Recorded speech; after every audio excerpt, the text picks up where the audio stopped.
Milestone কলেজের chemistry বিভাগের শিক্ষক সাম্মী সায়ানের মা ম্যাডামের স্ট্যাটাস।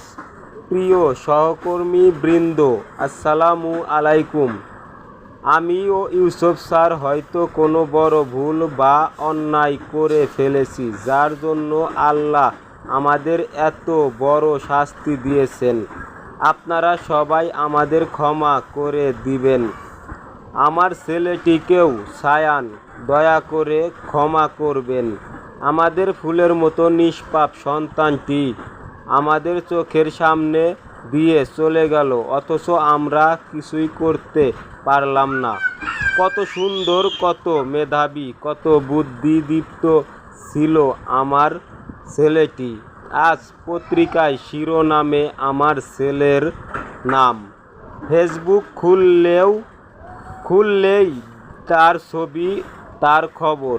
আমরা কল্পনাও করতে পারিনি আমাদের সন্তান এভাবে খবরের শিরোনাম হবে।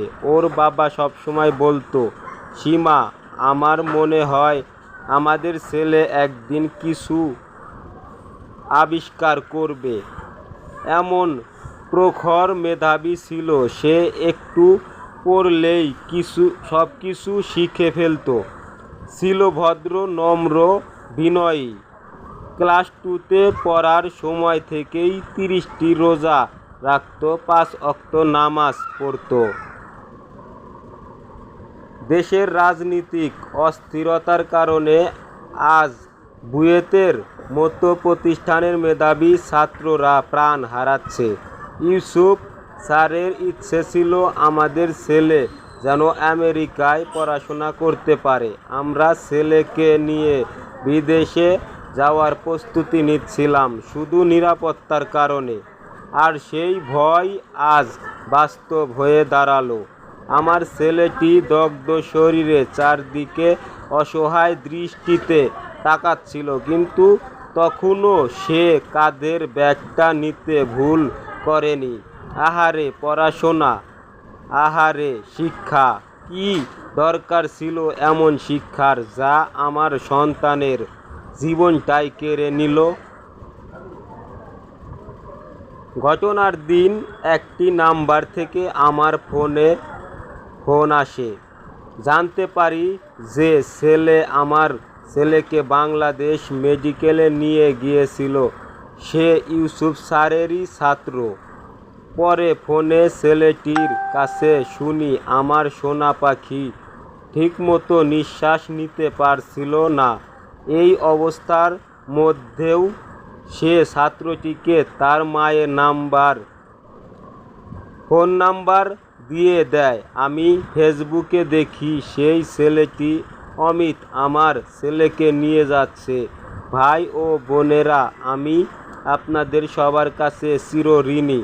বাংলাদেশ মেডিকেলে যখন ওর দগ্ধ শরীর দেখি ওর চাচু কাঁদছিলেন, তখনও আমার ছেলে তাকে সান্ত্বনা দিয়ে বলছিল, চিন্তা করো না চাচু, সব ঠিক হয়ে যাবে। ওর বাবাকে দেখে ও সাহস পেয়েছিল।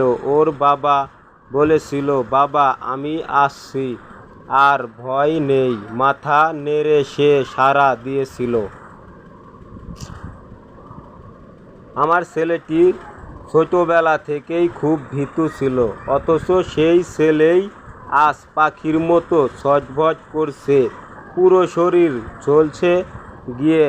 কিন্তু আমাদের বুঝতে দেয়নি যাতে আমরা দুশ্চিন্তায় না পড়ি। আইসিইউতে থাকা অবস্থায় ও আমাকে দেখতে চেয়েছিল। আমি যখন ওকে দেখতে যাই, দেখি তার পুরো শরীর ঝলসে গেছে। আমি আমার ছেলেকে চিনতেই পারছিলাম না। আমি তাকে বলেছিলাম, মা বাবা সোনা পাখি শুধু পড়তে থাকো, লা ইলাহা ইল্লা আনতা সুবহানাকা ইন্নী কুনতু মিনাজ জালিমিন। আমার সোনা মাথা নেড়ে সায় দিয়েছিল। এটাই ছিল আমার সঙ্গে ওর শেষ কথা। এই সময়টা বড় কঠিন, আমি জানি না কিভাবে ওকে ছাড়া এই দীর্ঘ পথ পাড়ি দেব। দিন যেন শেষই হয় না। আমি যখন যাব আমার সোনা পাখির কাছে, সেটাই ভাবি। আমার আর সহ্য হচ্ছে না। মা পাখি, আমাকে তুমি তোমার কাছে নিয়ে যাও। সোনা, আমাকে ক্ষমা করে দিস। আমি এক ব্যর্থ মা, তোর জন্য কিছুই করতে পারলাম না। দর্শক, এক মা এই স্ট্যাটাসটা করেছে একজন সন্তানকে হারিয়ে। কতটা যন্ত্রণায়, কতটা বেদনা নিয়ে সেই মা এই স্ট্যাটাসটা করেছেন ফেসবুকে। দর্শক, একজন মা সন্তানকে কতটা ভালোবাসে আমরা সবাই জানি। তো নিজের সন্তানকে হারিয়ে সেই মা প্রায় পাগল হয়ে গেছে। কিভাবে বেঁচে থাকবে নিজের সন্তানকে মাটি চাপা দিয়ে এসে। তো দর্শক, সবাই দোয়া করবেন এই মায়ের জন্য, যেন নিজের সন্তানকে হারানোর দুঃখটা একটু হলেও ভুলে ভালোভাবে বেঁচে থাকতে পারে। দোয়া করবেন এই শাম্মী সায়ানের জন্য। তো দর্শক, আজকের ভিডিওটা পর্যন্তই। চ্যানেলে নতুন আসলে চ্যানেলটি সাবস্ক্রাইব করে দেবেন।